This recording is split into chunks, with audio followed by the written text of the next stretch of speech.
राधा स्वामी, राधा स्वामी दयाल की दया, राधा स्वामी सहाय।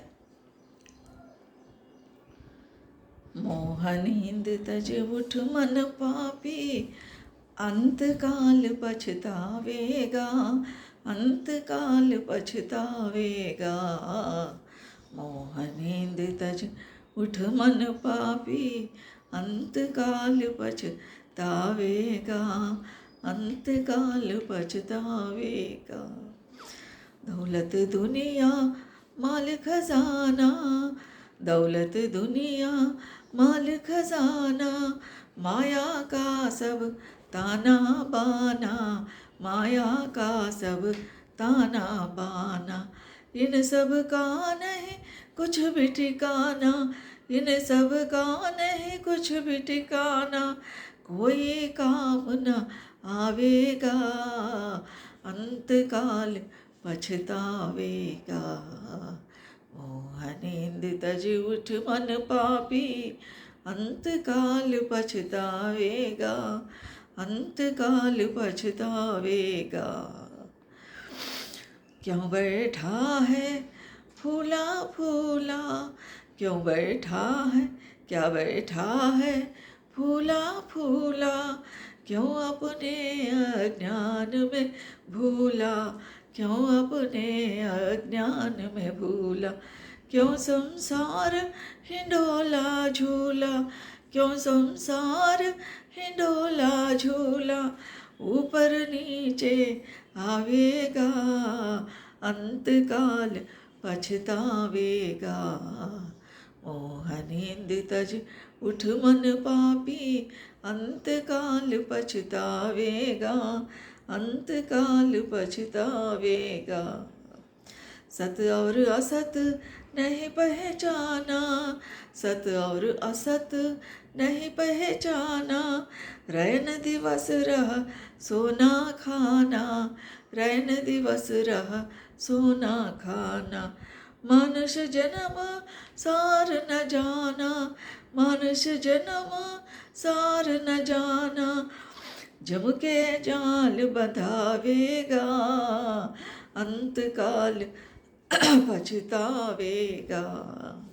मोहनींद तज उठ मन पापी, अंतकाल पछतावेगा। ये संसार है स्वप्न की माया, ये संसार है स्वप्न की माया। झूठा तन और झूठी काया, झूठा तन और झूठी काया। सच्चा ज्ञान वृथा भरमाया, सच्चा ज्ञान वृथा भरमाया। दौड़ दौड़ मर जावेगा, अंतकाल पछतावेगा। मोहनींद तज उठ मन पापी, अंतकाल पछतावेगा। मोहनींद में हो मतवारा, मोहनींद में हो मतवारा। निज स्वरूप का ध्यान बिसारा, निज स्वरूप का ध्यान बिसारा। राधा स्वामी का घट कर दीदारा, राधा स्वामी का घट कर दीदारा। जाग जाग फल पावेगा, अंतकाल पछतावेगा। मोहनींद तज उठ मन पापी, अंतकाल पछतावेगा, अंतकाल पछतावेगा।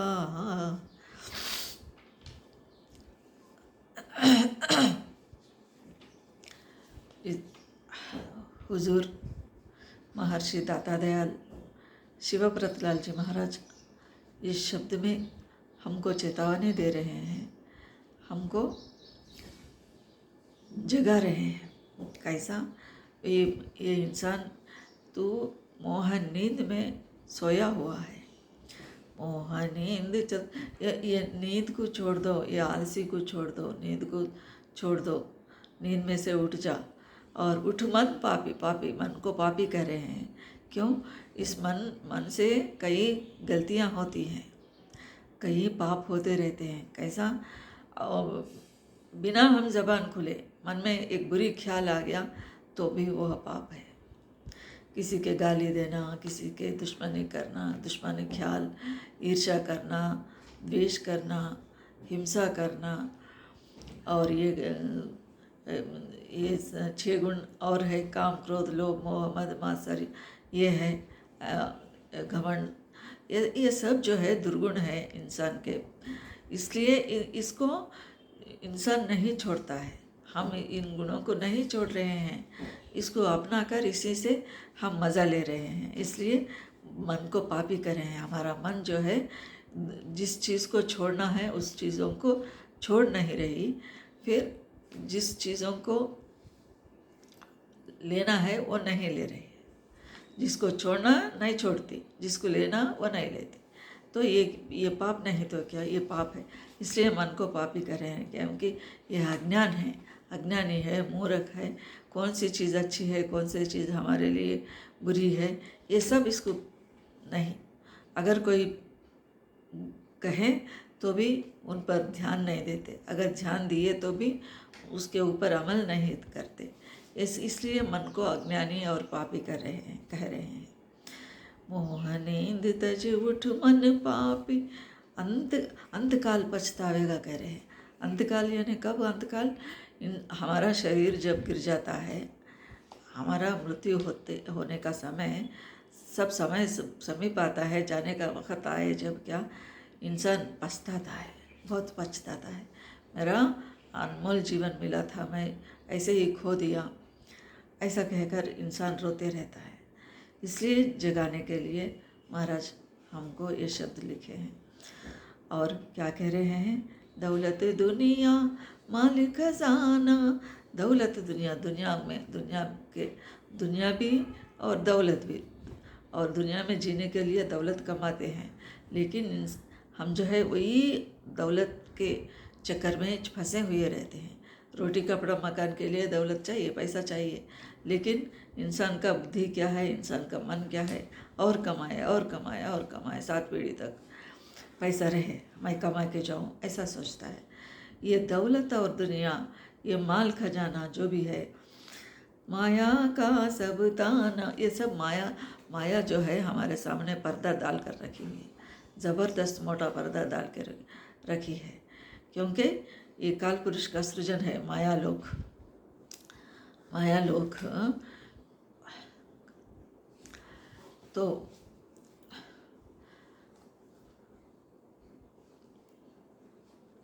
दौलत दुनिया माल खजाना, माया का सब ताना बाना। और ये कपड़ा बुनते वक्त क्या करते हैं? जुल्हा कपड़ा बुन और क्या बोलते हैं, ऊपर से एक, बाजू से एक, ऐसा धागों को लेते हैं। रस्सी तैयार करते समय भी दो रस्सियों के छोटे छोटे 10 पतली रस्सियों को एक जगह डाल के बुनते हैं।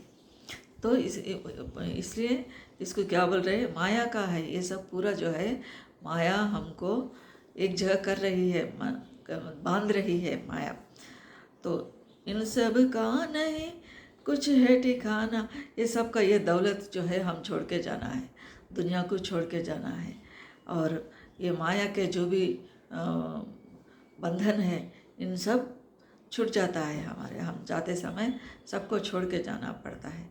इसलिए दौलत दुनिया माल खजाना, माया का सब ताना बाना, माया का सब ताना बाना, इन सब का नहीं कुछ भी ठिकाना। ये इसका कोई स्थायी नहीं है, ये हमेशा रहने वाली नहीं है, इसका ठिकाना ही नहीं है, एड्रेस नहीं है। इन सब का हम छोड़ के जाना है। इस वास्ते कोई काम ना आवे। काम में आना क्या है? क्या हम सोचते हैं पैसा काम में आते हैं ना, काम हमारे काम के लिए आते ना? नहीं, ऐसा नहीं। काम, असली काम क्या है हमारा? जिस लक्ष्य से हमको ये शरीर मिला, ये जन्म आया, इसको सार्थक करने के लिए हमको ये शरीर मिला, चोला मिला। क्योंकि हम जहाँ से आए वहाँ पहुँचना है, जिस घर से आए उस घर में पहुँचना है, जिस मालिक के चरणों से विचुर कर आए उस मालिक के चरणों में हमको जाना है। लेकिन हम इसको काम नहीं समझ रहे हैं, इस हमारा लक्ष्य को भूल गए हैं। इसलिए सद्गुरु चेता रहे हैं, क्या बैठा है फूला फूला क्यों अपने अज्ञान। अज्ञान क्या है, क्यों बैठा है फूला फूला, क्यों ऐसे ही हम बैठ जाते हैं, ऐसे ही हम जो भी मिला दुनियादारी चीज़ें जो भी मिलते हैं उसको देखकर हम भूल जाते हैं, हम उसी से खुश रहते हैं, उसी में मगन रहते हैं और भूल जाते हैं, सद्गुरु को भूल जाते हैं, मालिक को भूल जाते हैं और अपने अज्ञान में सबको भूल गए। अज्ञान क्या होता, अंधकार है अज्ञान। मालिक को, परमपिता को भूल जाना बड़ी भूल है, बड़ी अज्ञान है, अंधकार है। और इस अज्ञान में भटक कर फंस कर हम जो है आखिरी समय में पछताने का मौका आ रहा है। इसलिए नहीं पछताने के लिए कर रहे हैं, क्योंकि मोह नींद तज उठ मन, ये मन को ही फिर चेता रहे हैं, मोह नींद बोल रहे हैं। मोह क्या है, मोह हमारे काल पुरुष, उदाहरण के लिए ये जो है हमारा इंसान का शरीर है, ये स्थूल शरीर भ्रूमज के दोनों भवों के नीचे का शरीर जो है ये स्थूल शरीर है। इसमें 10 इंद्रियां हैं, 10 इंद्रियां हैं बस इसमें। इसे ये जो है स्थूल शरीर है। और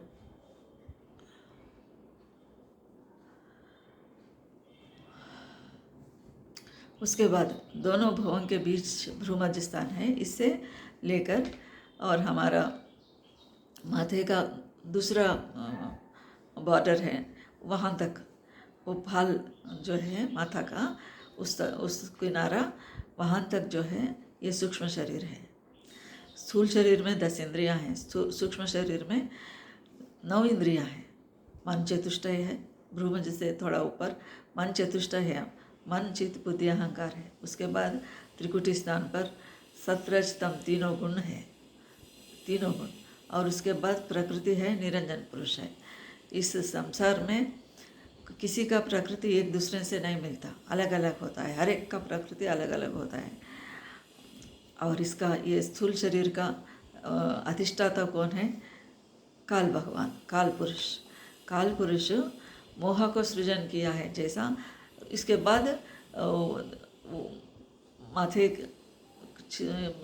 ये हमारा माथा है, वहाँ से आगे जाकर ये सतलोक है, सतलोक से आगे फिर शिखा के मध्य स्थान तक, चोटी तक, ये कारण शरीर है। इसमें मालिक के कुल विराजमान है। और मालिक कुल का रूप क्या है, शब्द प्रकाश रूप में अवतरित होते हैं। दोनों हैं उनके पास, व्यक्त रूप है, अव्यक्त रूप है। तो उनका व्यक्त रूप क्या है, शब्द और प्रकाश। शब्द प्रकाश के रूप में हमको दर्शन देते हैं।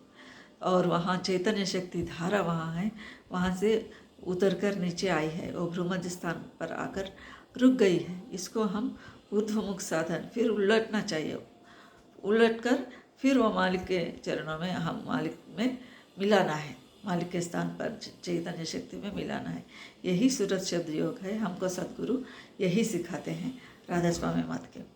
तो ये काल पुरुष, ये जो है दोनों माथाओं के बीच में भ्रूमज से ऊपर, भ्रूमज से ऊपर, और यहाँ ये दूसरा किनारा, ये दोनों के किनारे के बीच में काल लोक है। नीचे स्थूल शरीर माया लोक है, ये काल लोक है, ऊपर दयाल लोक है। ये काल लोक में काल पुरुष का अधिष्ठाता, काल लोक का अधिष्ठाता काल पुरुष है। इनका सृजन है, मोह है। इसलिए ये मोहग्रसित जो है किसी सब काम नहीं करते, मोह में फंस जाते हैं। असली चीज़ क्या है, ये मोहग्रसित को पता नहीं होता। उदाहरण के लिए अर्जुन को हम अर्जुन का उदाहरण ले सकते हैं। अर्जुन क्या कहते हैं, कुरुक्षेत्र में, रण क्षेत्र में आते हैं, बीच में क्या कहते हैं, स्थापयित्वा रथोत्तम में, रथ को बीच में खड़ा करो बोलकर कृष्ण को बोलते हैं। वहाँ जाने के बाद सभी लोगों को देखते, एक तरफ गुरुजन है, एक जन भीष्म पितामह है, और भाई बंधु सब रिश्तेदार हैं, उन लोगों को देखने के बाद उनको मोह छा जाता है। अर्जुन को क्या कहते हैं, न कांक्षे विजयम कृष्णा न च राज्यम सुखानि च किम नो राज्य न गोविंदा किम भोगैर्जीविते नमः। मैं किस बात से युद्ध करूं, मुझे ये राज्य नहीं चाहिए, क्योंकि ये सब मेरे हैं, मेरे बंधु है, मेरे भाई है, और भीष्म पितामह है, गुरु द्रोणाचार्य जैसे गुरु है, मित्र है, इन सब लोगों के ऊपर मैं तीर कैसा चलाऊं, ऐसा मोहग्रसित होते हैं।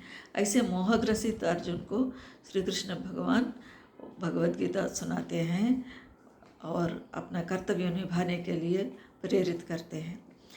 तो मोह अर्जुन जैसा कृष्ण के सखा है, अर्जुन को भी नहीं छोड़ा, किसी को भी नहीं छोड़ता मोह, सभी को छोड़। और संत जन जो है ये मोह को जीतते हैं, ये मोह को छोड़कर प्रेम में मगन होते हैं, प्रेममय होते हैं, जो दयाल पुरुष का गुण है, शब्द का गुण है प्रेम। तो मोह जो है इंसान को भगवान से अलग कर देती है, भगवान की तरफ जाने नहीं देती ये मोह। इसलिए मोह नहीं देता, झूठ मन पापी कह रहे हैं महाराज जी। और ये सूक्ष्म शरीर में सूक्ष्म शरीर के शब्द का गुण क्या है, मोह है, मोह। और ये प्रेम का विरोधी है, प्रेम और मोह। जहाँ प्रेम है वहाँ मोह होता है, जहाँ प्रेम है वहाँ मोह नहीं रहता, जहाँ मोह है वहाँ प्रेम नहीं रहता। इसलिए दयाल पुरुष शब्द से दयाल लोक का रचना जैसा किए, वैसे ही काल पुरुष जो है शब्द से, अपने शब्द से, मोह से इस ब्रह्मांड का, ये काल लोक का सृजन किया है। और दयाल लोक क्या है, कारण शरीर का, और मोह सूक्ष्म शरीर काल लोक है, काल लोक का है। इसलिए क्या कह रहे, मोह निंदित झूठ मन पापी। मोह क्या है, काल पुरुष का शब्द का गुण है, और काल लोक के अधिष्ठाता काल पुरुष है। और उनके शब्द में, काल पुरुष के शब्द में भी आकर्षण है, बहुत आकर्षण है। इसलिए काल पुरुष के शब्द जो आकर्षण है उसी को मोह कहते हैं। काल पुरुष के शब्द में जो आकर्षण है उसको मोह कहते हैं। और यह मोह जो है सारी दुनिया को अपने माया जाल में फंसा कर रखी है, सारी दुनिया को, सब अब माया में फंसे हुए हैं, कोई आज़ाद नहीं है। केवल संत जन, संत महात्मा साधु संत के अलावा सभी माया में फंसे हुए हैं। और यह मोह जो है मन को प्रभावित करती है। हम कैसा फंसे हैं, फंसे हैं भाई, सही कैसा फंसे, ये जो है हमको पता भी नहीं रहता। हम इससे प्रभावित हो रहे हैं, हम इनके दायरे में आ गए बोलकर भी हमको पता नहीं लगता, हमको कुछ मालूम भी नहीं होता। ऐसा हमको ग्रसित करती हैं, प्रभाव करती हैं हमारे मन को। और इतना सूक्ष्म है वो मोह। और क्या करती, इसका बहुत है, ये सत्य के विरोधी है, सत्य के विरोधी है, और मालिक के पास हमें जाने नहीं देती, धर्म के विरोधी है, और अज्ञान है। मोह किसको कहते हैं, अज्ञान को कहते हैं। महाराज यही कह रहे हैं ना, क्यों अपने अज्ञान में भूला, क्यों अपने अज्ञान में भूला। भूल गए हम, ये अज्ञान में आकर क्यों अज्ञान हो रहा है, मोह ग्रसित है। इसलिए हमको निज रूप का ज्ञान भासने नहीं देते, निज रूप का ज्ञान होने नहीं देगी ये मोह, अज्ञान। और मोह के कारण ही हमारे इस दुनिया और इस दुनिया के बाद की दुनिया भी हम खो रहे हैं। और मोह जो है आत्मा को माया में फंसाती है, और जन्म मरण के चक्कर से बाहर नहीं जाने देती।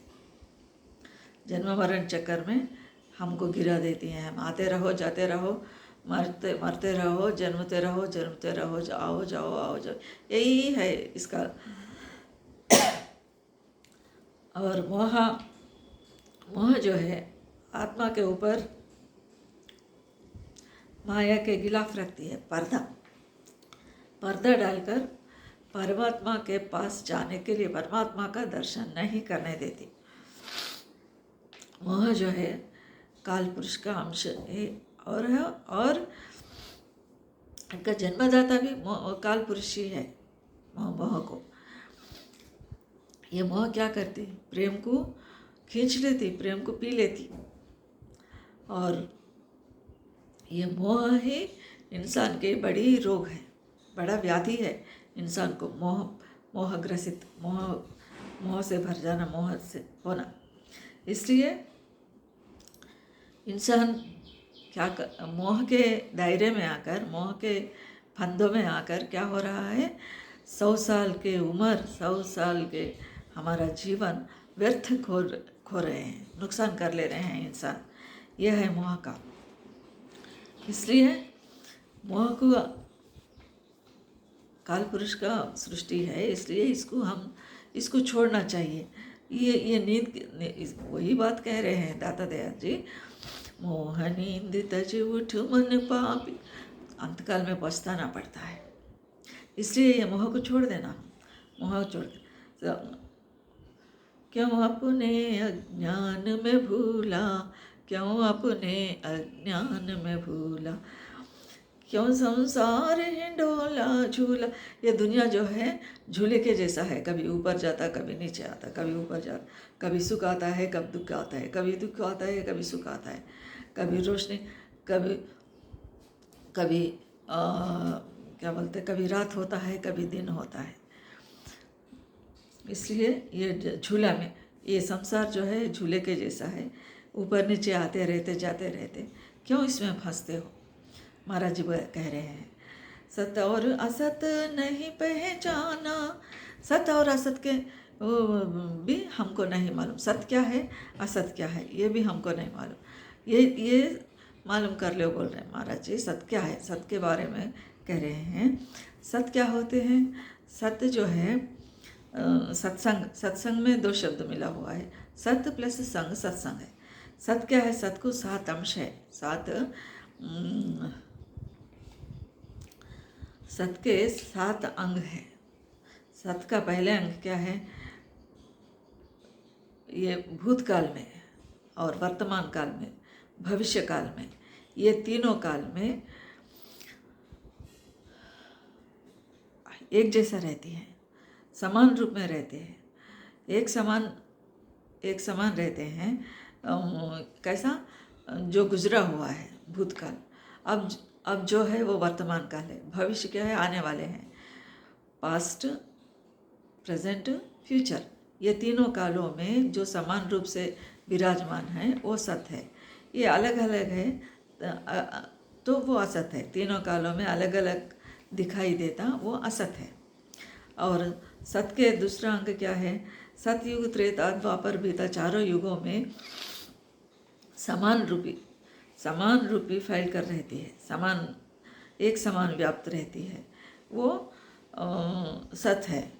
उसके अलावा भिन्न भिन्न रूपों में जो दिखता है, भिन्न भिन्न रूपों में जो दृष्टिगोचर होता है, वो असत है। इसके बाद सत का तीसरा अंग है। तीसरा अंग क्या है, वो सत्य जो है न जन्मता है न मारता है, जन्म मरण नहीं है सत को। और इसके उल्टा, उसके विरुद्ध क्या है, असत, जो जन्मता है, जो मरता है, वो असत है। सत का चौथा अंग क्या है, ये जो है सत्य जो है ये बदलती नहीं, अपरिवर्तनशील है, बदलती नहीं।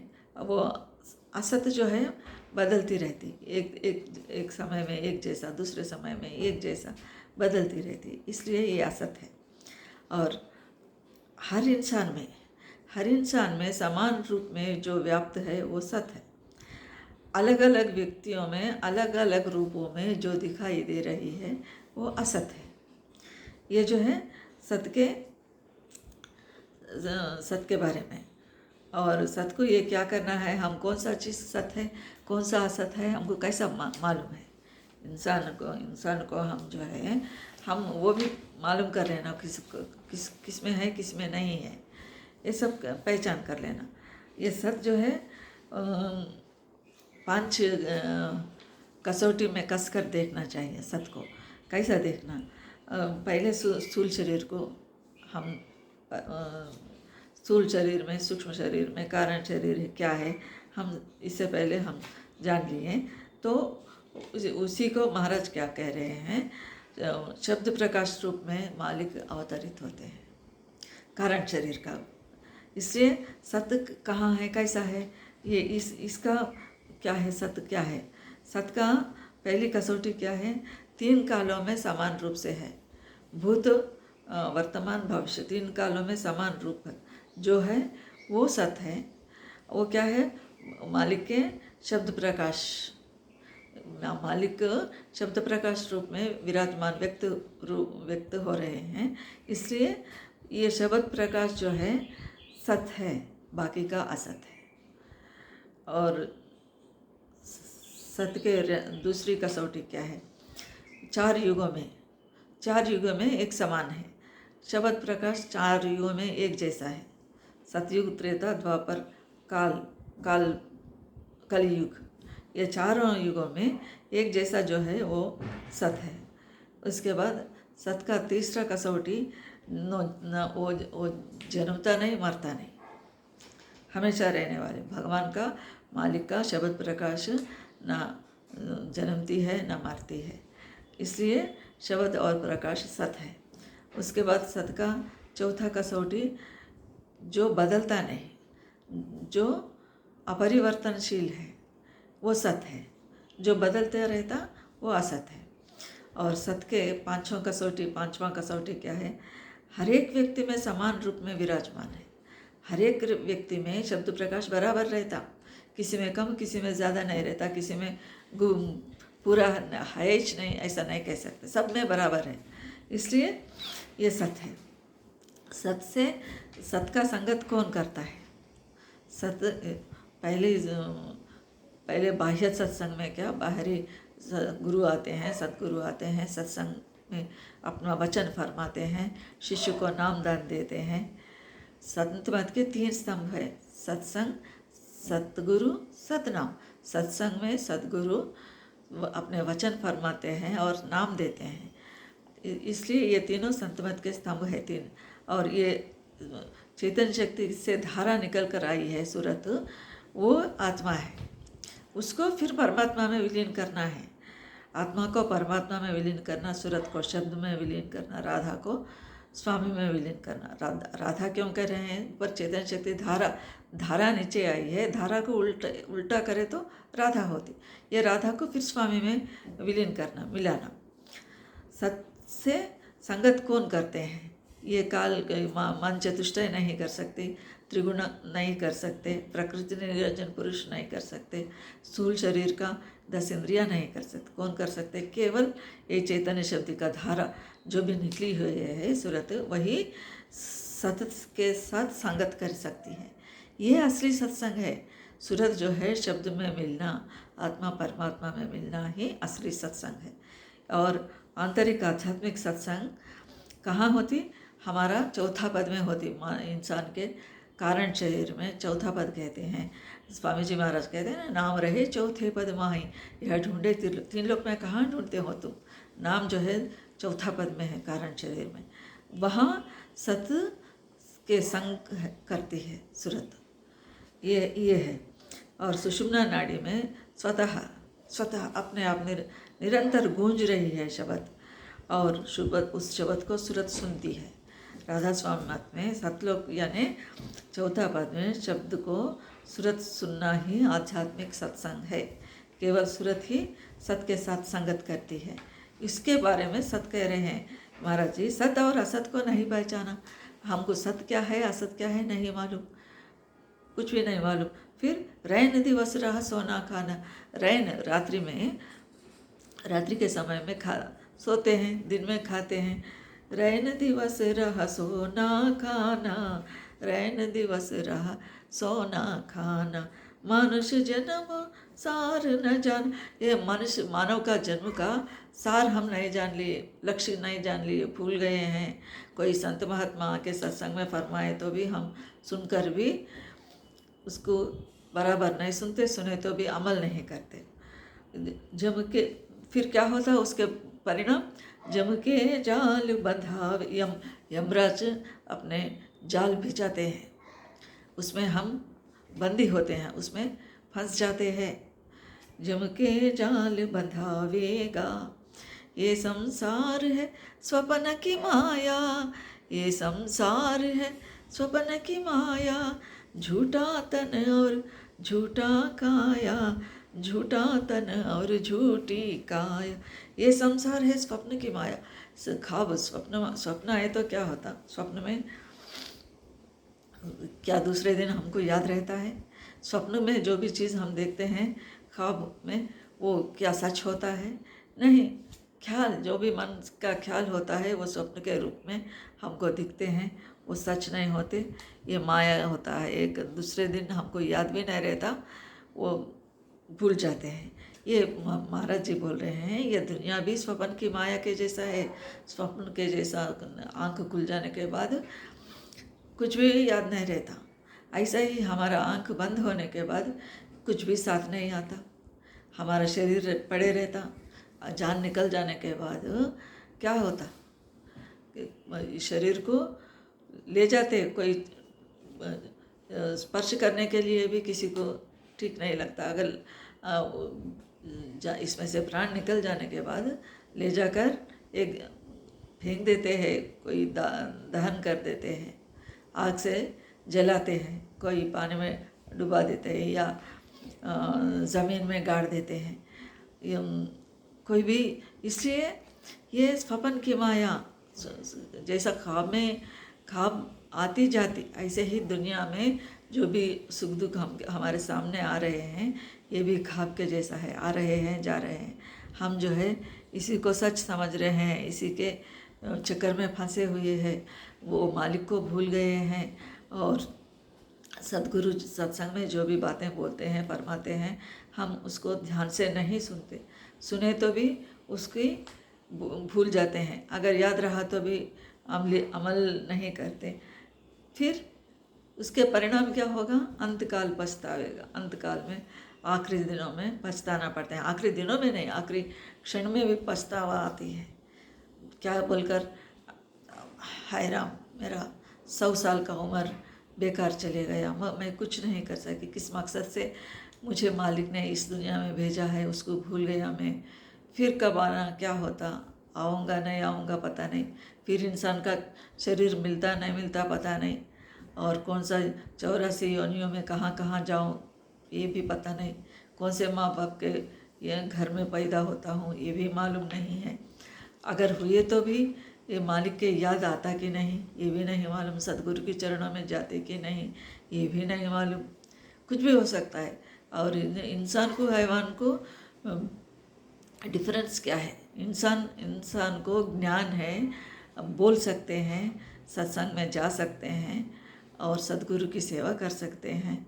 सेवा क्या है? असली सेवा क्या है? उनके वचनों को श्रद्धा से सुनना, अमल करना ही सेवा है, और प्रचार प्रसार करना भी सेवा है। ये संसार है स्वप्न की माया, झूठा, ये शरीर भी झूठा है। हम इसको कितना कितना सजा रहे हैं, कितना कितना इसको सुखी रखने के लिए क्या क्या नहीं कर रहे हैं। ये झूठा है, ये तो गिर जाने का है, मर जाने का है।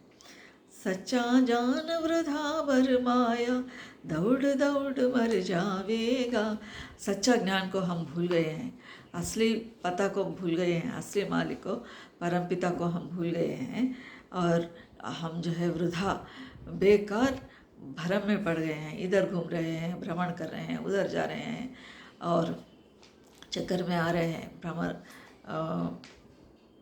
भरमाना क्या है? भुलाना, भूल जा रहे हैं हम, सच्चा ज्ञान को भूल गए, और दौड़ दौड़ मर जाएगा, भागो भागो नहीं तो मर जाएगा बोलकर। उदाहरण के लिए किसी का घर जल गया तो क्या करते घर में लोग? भागो भागो दौड़ते रहते सुरक्षित प्रदेश में, जहाँ ये आग नहीं है वहाँ भागते रहते, ये उस घर से छोड़कर भागते रहते। और घर में जो भी कीमती चीज़ है उसका भी ख्याल नहीं रहता कितना कमाता फिर भी दौड़ जाता है। और अगर आग की बात छोड़ दें, ये ज़मीन का भी ये भूकंप आते रहते हैं, ज़मीन हिल जाती है, तब क्या होता, तब इंसान दौड़ के चले जाता है। क्यों? ये मर जाने की, मृत्यु की भय से भाग जाता है। मृत्यु, हाँ यहीं रहे तो कहाँ मर जाएंगे, कहीं भूमि में अंदर चले जाएंगे, भूमि के अंदर, या आग से जल जाएंगे, ऐसा सोचता है इंसान। और मोह नींद में, तो इसलिए उस समय कोई आपत्ति सामने आए तो दौड़ते हैं, कहीं मर जाते हैं बोलकर। फिर इसलिए दौड़ो, कहे अभी दौड़ो असली घर जाने के लिए। तुम सत्संग के लिए जाओ, आंखें खोलो, नींद से उठो, मोह नींद से उठो बोलकर महाराज चेता रहे हैं हमको। मोह नींद में हो मतवारा, निज स्वरूप का ध्यान, निज स्वरूप का ध्यान विसार। निज स्वरूप के बारे में हम भूल गए हैं, उसका ध्यान ही नहीं। हमारा निज स्वरूप क्या है, ध्यान ही नहीं है हमको निज स्वरूप के बारे में। निज स्वरूप को कैसा पा सकते हैं? सद्गुरु क्या करते हैं? सत्संग में सुमिरन, ध्यान, भजन करने के लिए चेतावनी देते हैं। सुमिरन, प्रभु का नाम का सुमिरन करना, स्वरूप का ध्यान करना, भजन कर, यह सब से हम उस मालिक को पा सकते हैं। और निज स्वरूप का ध्यान विसारा, निज स्वरूप के बारे में ही भूल गए। इसलिए राधा स्वामी का घट कर दीदार, क्या कह रहे हैं आखिरी में? राधा स्वामी का घट कर दीदार, घट यानी मस्तिष्क, हमारे खोपड़ी, चौथा पद। यह चौथा पद में राधा स्वामी का है, वहाँ पर घट में उसको दीदार, घट का दीदारा करो बोल रहे, दर्शन करो। दीदार माने दर्शन करना, देखना। तो राधा स्वामी का घट कर दीदारा, जाग जाग फल पावेगा। 2 बार कह रहे हैं, जाग जाग, जल्दी जल्दी। किसी को जल्दी काम करने के लिए 2 बार कहते हैं, चलो चलो उठो, ऐसा बोलते हैं इंसान दैनिक व्यवहार में। ऐसे 2 बार प्रयोग कर रहे हैं दाता दयाल जी। क्या कह रहे हैं? दौड़ दौड़ मर जाएगा, भागो भागो का मर जाते हैं, असली लक्ष्य को भूल जाते हैं, इंसान का जन्म बेकार चले जाता है। इसलिए तुम चलो बोलकर जल्दी कर रहे हैं। और ये कड़ी में भी ऐसे ही कर रहे हैं। राधा स्वामी का घट कर दीदारा, जाग जाग फल पावे। जागो, अगर तुम जागे तो पावेगा। क्या पावेगा? फल पावेगा। कौन सा फल पावेगा? सत्संग का। अगर हम अमली जीवन में लाए तो अमली जीवन में लाए तो क्या फल मिलेगा? वो मालिक के कुल के उस स्थान, द्रुपद स्थान, निर्वाण स्थान, वहाँ चौथा पद में दयाल देश में, पिया का देश में, चिदाकाश ब्रह्मांड में हम सद्गुरु के चरण में जा सकते हैं, उनके चरणों में पहुंच सकते हैं, विलीन हो सकते हैं, निर्वाण स्थिति को प्राप्त कर सकते हैं। अब ये आना जाना का चक्कर ख़त्म हो जाता है। तो क्या कह रहे हैं महाराज जी? आध्यात्मिक सत्संग करो। ये आध्यात्मिक सत्संग करना माने भीतर ही सत्संग करना। पहले ये मोह नींद को तो छोड़ दो। मोह नींद तज उठ मन पापी, क्योंकि ये मन नहीं सुन रहा है, ये मन, इसलिए मन को पहले चिताना है, मन को शोधना है, मन को ठीक करना है। ये सत्संग में सद्गुरु के नेतृत्व में होना है, सद्गुरु के शरण में हम जाना। इसका एक ही उपाय निर्वाण स्थिति पाने के लिए सद्गुरु के चरणों में हम अगर जाना चाहें तो क्या करना है? सद्गुरु शरण। हमको मोह से विमोचन मिलना है, या तो मोह से विमोचन होना और सत के संगत करना। इसके लिए एक ही उपाय है, सद्गुरु शरण। सद्गुरु के शरण में जाना, समर्पण होना, और जो भी बात सद्गुरु फरमाते हैं उसको हमारे अमली जीवन में उतारना, दैनिक जीवन में उतारना, सत प्रेम दया का जीवन बिताना। और हमेशा सुमिरन ध्यान भजन, सुमिरन मनन निध्यासन, उसी में लगे रहना और सत्संग में जाया करना, सतगुरु की शरण में जाना, सद्गुरु के दर्शन करना, क्योंकि साधुनाम दर्शनम पुण्यम, संत के दर्शन से ही बहुत प्रभाव होता है, हमको रेडिएशन मिलते हैं संत सद्गुरु से। सत जो है हमारा सद्गुरु जो है, सोते रहने दो, बैठे रहने दो, उठे रहने दो, चलते फिरते कैसा भी रहने दो, उनके उसके मुख से, उसके आँखों से रेडिएशंस निकलते रहते उनके शरीर से। अगर उन्हें महाराज जी सोते रहे तो भी परवाह नहीं, उनके शरीर से भी रेडिएशंस निकलते रहते। वो जो है हमारे मन को प्रभावित करते हैं, मालिक के चरणों में जाने के प्रेरित करते हैं। इसलिए सद्गुरु के शरण में जाना लाजमी है। सद्गुरु शरणम गच्छामि। सबको राधा स्वामी।